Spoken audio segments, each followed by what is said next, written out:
estamos expuestos porque, bueno, ella ha sido amenazada 3 veces a muerte ahí en esa zona.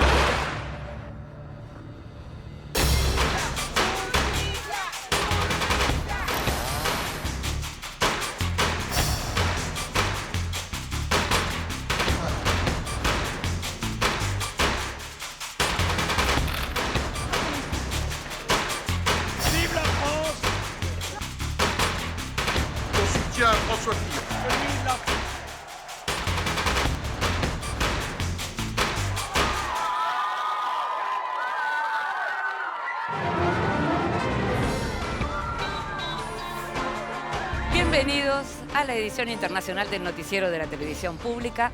Como todos los sábados vamos a estar hasta las 14 contándoles qué cosas pasan en el mundo y qué de todo eso que pasa en el mundo tiene que ver con nosotros, desde Buenos Aires y para todo el país. Trump firmó un nuevo decreto migratorio, un decreto un poco más suave que trata de salvar algunos de los escollos jurídicos, de los obstáculos jurídicos, de las demandas, de las recusaciones que se le habían planteado al decreto migratorio anterior. De todos modos, es una disposición que no pierde su carácter xenófobo, antimigratorio, que levanta muros y que sobre todo está planteado en términos de discriminación hacia un conjunto de países de mayoría musulmana. En un ratito vamos a estar analizando este nuevo capítulo de la era Trump en Estados Unidos. Y Holanda comienza una etapa previa a las elecciones del 15 de marzo, elecciones en las cuales la ultraderecha podría ganar, quizá no formar gobierno, pero sí marcar tendencia de cara a Francia y de cara a Alemania. En los últimos años, más de 100 ambientalistas fueron asesinados en Honduras. También hubo muertes de activistas en Colombia y en Brasil. La muerte de aquellos militantes por la tierra y por las comunidades campesinas ha crecido, los asesinatos han crecido exponencialmente en toda América Latina. Vemos un informe y después lo analizamos. The environment is a new battleground for human rights. Each week, more than 3 people are killed for taking a stand against environmental destruction on their land. In Honduras, after years of death threats, Berta Cáceres was murdered for her opposition to a hydroelectric dam on her community's river.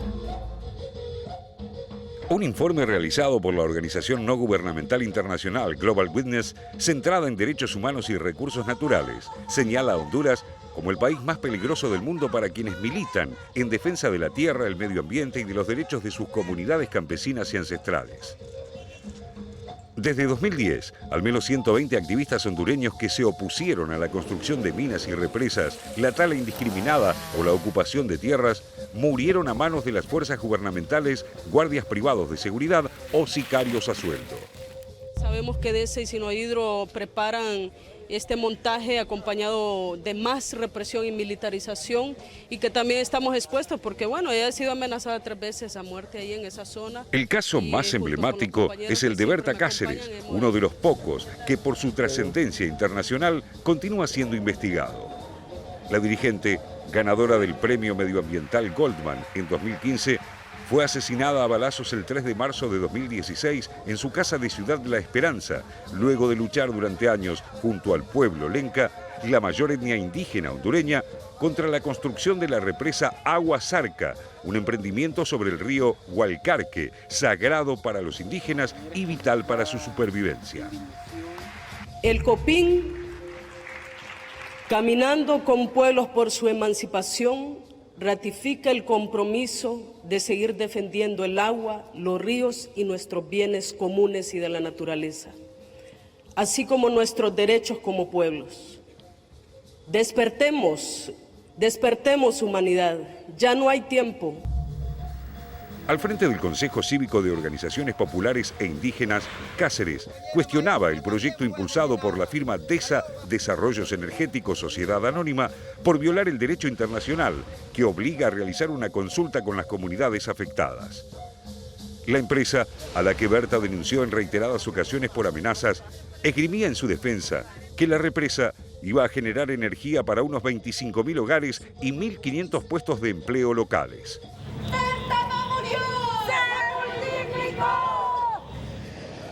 Un año después, entre los 8 detenidos por el homicidio, se encuentra un empleado de la empresa constructora y varios acusados vinculados a militares.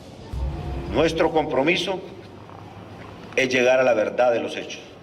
y poder poner a la orden de la justicia, no importa quién sea. A pesar del compromiso de justicia esgrimido por el presidente hondureño Juan Orlando Hernández, tanto los familiares de la activista como organizaciones y personalidades internacionales reclaman una investigación independiente que dé con los autores intelectuales. Estamos exigiendo de que se castiguen a los que pagaron, a los que mandaron, que nosotros sabemos que ahí está comprometido gente muy grande de empresa privada y del mismo Estado, ahí no cabe ninguna duda, los mismos militares, porque y diputados incluso que a ella la insultaban y la amenazaban cada día. Con otros 7 activistas asesinados desde la muerte de Berta Cáceres, Honduras no está sola en el triste ranking de países más mortíferos para los ambientalistas. 2015 was the deadliest year on record for environmental defenders. They're true killers. A powerful nexus of corporate and state interests are escaping unpunished. Colombia, con más de 100 dirigentes sociales muertos en 2016, ocupa un lugar destacado en esta cruenta estadística. Mientras avanza la aplicación del acuerdo de paz firmado entre el gobierno colombiano y las FARC y siguen su curso las negociaciones con el Ejército de Liberación Nacional, los líderes campesinos son acribillados a diario. En lo que va de 2017 ya son 26 los dirigentes asesinados. Diversas organizaciones sociales y de derechos humanos denuncian que los territorios abandonados por las FARC son ocupados por paramilitares y otros grupos que responden a terratenientes, multinacionales mineras, petroleras e hidroeléctricas, cuyos megaproyectos lesionan gravemente el medio ambiente, encontrando allí terreno fértil para la persecución de los líderes de las comunidades locales. Todos buscan el beneficio de esta región rica y han azotado a nuestro pueblo con violencia, muerte y destrucción.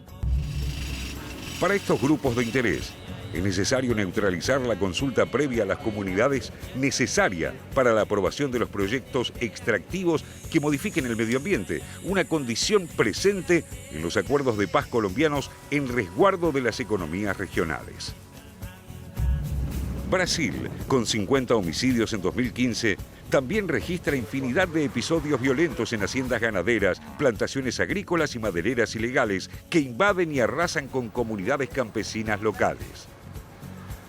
Con uno de los sistemas de propiedad de la tierra más desiguales del mundo, en el que solo un 2% de la población brasileña es dueña del 60% de tierras cultivables, mientras que más de 100 millones de personas son campesinos sin tierra o habitantes de los suburbios, el asesinato de activistas y trabajadores sin tierra es moneda común en el gigante sudamericano.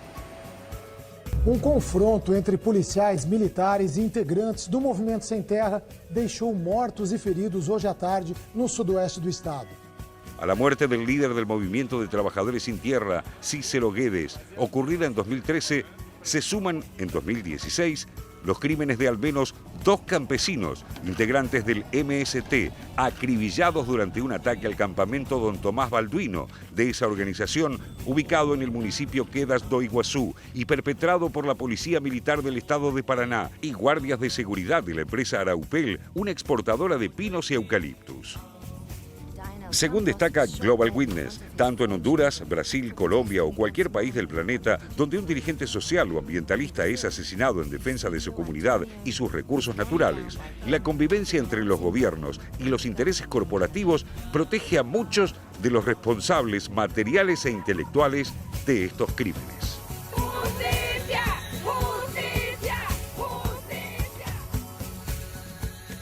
Desde el asesinato de Chico Méndez en 1988 en Brasil, el recolector de caucho y gran defensor de las causas ambientales y que llegó a tantas, digamos, instancias artísticas y culturales como toma de conciencia, pasó mucho tiempo. Sin embargo, el tema de los asesinatos de los militantes ambientalistas continúa. Es más, parece que creciera. Sí. Y como si los estados estuvieran inermes, como si los diferentes estados en Latinoamérica no pudieran resolver la cuestión. Sí, efectivamente, Inde, uno escuchaba recién el informe y uno piensa, bueno, es un problema que está presente en Brasil, en Honduras, en Guatemala, en Colombia, no se habla aquello de Perú, pero también está presente, Sí. no se habló en el informe de Perú, pero también está presente en Perú. Es decir, es un problema evidentemente transversal a la orientación política de los gobiernos. Gobiernos de izquierda, de derecha, liberales, conservadores, tienen este problema. Y lo que me lleva a pensar que debe haber una causa más estructural, un factor más estructural que explica esto. Y uno piensa que quizás lo que haya detrás de esto es cómo los procesos de democratización que efectivamente experimentaron los países de América Latina en las últimas 2, 3 décadas, no necesariamente penetraron a nivel local. Es decir, se democratizó el Estado Nacional, a nivel nacional y en las capitales, en los grandes centros urbanos, tenemos Estado de Derecho, tenemos elecciones, etcétera. Hay en algunos casos un esfuerzo de contención del espíritu represivo de la fuerza de seguridad. Todo eso se ve en diferentes países. Hay Contraloría, Defensoría del Pueblo, Ombudsman, etcétera. Ahora, cuando uno se aleja un poco del centro y va a la periferia de los países o al interior de los países, La figura del terrateniente ahí sigue, empiezan las oligarquías locales, los microdepotismos, algo que Guillermo O'Donnell estudió mucho. Y hay una definición de O'Donnell que es interesante para esto, que él llama las zonas marrones. Es decir, son aquellas zonas de los estados, de los países, en las cuales la estatalidad no llega. La estatalidad entendida como Estado de Derecho, garantía de los derechos individuales, libertad, etcétera. Hay ciertas zonas que puede ser una villa acá a 20 cuadras de donde estamos haciendo este programa, o puede ser el interior profundo de donde Colombia. no penetra el Estado y crecen, digamos, otro tipo de organizaciones que cumplen esos el roles. monopolio de la coerción no lo tiene el Estado, sino que está privatizado en oligarquías, paramilitares, organizaciones narco, etc. Convengamos que crece eso, pero también crecen organizaciones que llevan otras cosas que el Estado no lleva, y ahí entra también la colisión, en disputa con ¿no? la Iglesia, con las organizaciones sociales, con los luchadores ambientales, etcétera. Y en algún caso provocan o producen digamos, el crecimiento o el desarrollo de esa población a merced del ambiente. Ese es el punto. Es decir, hay proyectos extractivos, eléctricos, mineros y demás que de repente llevan, sí, efectivamente, un desarrollo de la economía, pero contaminan el ambiente. Y ahí vienen los líderes indígenas, que en su mayoría, el 40% de los reclamos fue hecho por líderes indígenas, perseguidos, asesinados en muchos casos, que son aquellos que reclaman por la Pachamama, es decir, por la madre tierra, por aquello que está siendo usurpado. Usurpado en complicidad con el desarrollo del proyecto. El proyecto llega, vamos a suponer, al país a través del gobierno y del Congreso. Las leyes que se sancionan allí son laxas, son leyes que permiten justamente esto porque dicen, bueno, costo-beneficio. El beneficio es evidentemente desarrollo económico que yo, Estado, no te puedo dar. El costo es, y bueno, se daña el ambiente. Ahí viene el líder indígena o el líder de la región o el sindicalista, en algún caso, como mencionabas Brasil, bueno, y dice, no, escúchenme, están degradando el medio ambiente, están matando a una población, están hipotecando la vida de las futuras generaciones. Y ahí viene lo que ha ocurrido en los últimos años. Más de 1000 asesinatos, de los cuales han sido juzgados todos, pero solamente hay 10 culpables en América Latina. Y hablamos de América Latina porque no se conocen estadísticas de África, por ejemplo, donde evidentemente ha de ser superior, pero allí la censura y evidentemente el control de los gobiernos impide conocer aún más sobre esto, que es realmente un drama mundial, descrito así por Naciones Unidas. Vos sabés que los crímenes ambientales se llevan más víctimas, en muchos casos, que los atentados terroristas y que los conflictos armados. Sí, lo que no deja de llamar la atención es que se trata de todas cuestiones que son tomadas por los medios y que la gente es consciente de que se trata de personas, estos activistas que sus vidas corren riesgo. ¿A qué voy? En este momento, por ejemplo, cuando la mataron a Berta Cáceres, nosotros veíamos, o sea, ella decía, bueno, sí, me amenazan, me van a matar. Me van a matar, me mataron. ¿Cómo puede ser que no se pueda hacer nada? Ahí uno puede pensar desde el Estado Nacional en dos opciones, o complicidad o impotencia, digamos. Uno dice, ¿qué pasa?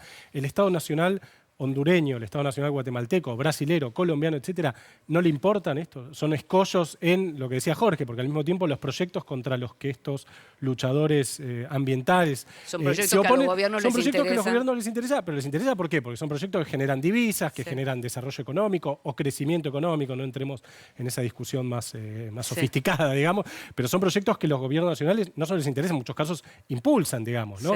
Entonces, y una cuestión que mencionaba el informe me parece interesante, que es el tema de la consulta a nivel local, ¿no? Que es un derecho... Es un convenio, el convenio 169 de la Organización Internacional del Trabajo, que obliga a los estados a consultar a la comunidad local para cualquier obra de este tipo, sobre todo las que son extractivas, las que afectan la tierra. Efectivamente, y que además está, lo que decía Jorge, es un convenio de la OIT que está suscripto por todos los países, digamos, y por lo tanto de cumplimiento obligatorio. Ahora ahí se plantea una cuestión, que es a quién le preguntan. O sea, hay un proyecto de una represa, un proyecto minero, un proyecto... ¿Quién es representativo como para contestar, decís? ¿Qué es la provincia, el municipio, el Estado Nacional? Por ejemplo, en Argentina los dueños de los derechos, digamos, los dueños del recurso natural son las provincias. Entonces hay un proyecto en un lugar en la Patagonia. ¿A quién se le pregunta?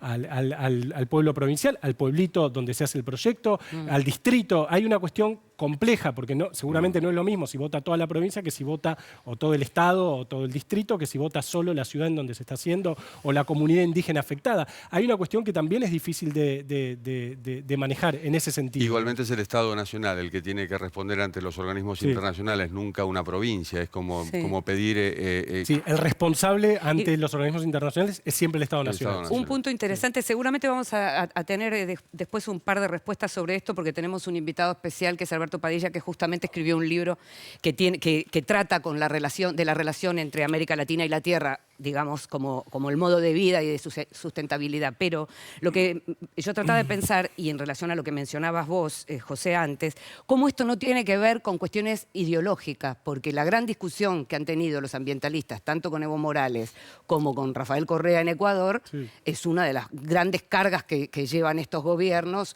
llamados progresistas, digamos. Entonces, ahí la cuestión del desarrollo es completamente transversal, porque yo me acuerdo, además, yo ya no recuerdo si fue el propio Correa o Lula, de pronto, que decía, bueno, claro, es muy fácil en Europa, de pronto, cuidar el medio ambiente después de años y de desarrollo, ya de desarrollo. Déjennos desarrollarnos y después vemos cómo cuidamos todo. Los chinos dicen eso. Me acuerdo una discusión de un chino con un funcionario chino con un americano, decía, ustedes ya hicieron su revolución industrial, ahora nos toca a nosotros. Claro. Contaminaron todo. Claro. Bueno, recuerden el caso de la ruta que iba de Brasil a Bolivia y que hubo una gran oposición en ese momento justamente, y en ese caso los gobiernos no sabían qué hacer, porque ahí estaba el gobierno de Lula y el gobierno de Evo Morales, es decir, dos gobiernos que supuestamente apoyaban a las comunidades indígenas en esos casos, y se resolvieron prácticamente. Para evitar la tala, lo resolvieron en Bolivia diciendo, no, hasta acá llegaste, Estado. Lo que pasa es que claramente en el caso de Evo Morales sí responde también a lo que fue, digamos, su lugar anterior en la calle y en los movimientos sociales. Evo es de los que retrocede. Pero en el PT también, Inde, o sea, el Movimiento Sin Tierra es uno de los fundadores del PT. Sí, pero no Correa, por ejemplo. Pero no, Correa viene de otro planeta. Palo, sí, digamos. de otro planeta, sí. De hecho, tuvo una alianza con los ambientalistas al principio que se rompió muy pronto, digamos. Sí. Es un tema, porque estamos hablando de vidas humanas, no estamos hablando solo de cuestiones económicas, como bien dejaba en claro el informe. Estamos hablando, decíamos, que más de 100 ambientalistas murieron solo en Honduras, más la cantidad que veíamos también en Colombia y en Brasil. Esto en lo que tiene que ver con nuestra región. Vos mencionabas África, que seguramente será para nosotros otro informe. Bueno, esto recién comienza, estamos hasta las 14. No se vayan, nos vamos a la primera pausa. No sin antes adelantarle los temas que vamos a desarrollar en los próximos bloques. Holanda elige. Un nuevo comicio comienza a definir el escenario europeo. El país vota 150 diputados para el Parlamento bicameral, que poco después deberá definir al primer ministro. Lo analizamos con el periodista Mariano Schuster. Y también, al regreso, Trump insiste. El presidente estadounidense emitió un nuevo decreto migratorio en reemplazo del que fuera suspendido por la justicia, pero a pesar de los cambios, sigue cosechando críticas. Todo esto y mucho más se lo contamos luego de la pausa, como siempre, en esta edición internacional de Televisión Pública Noticias. ¡Ya volvemos!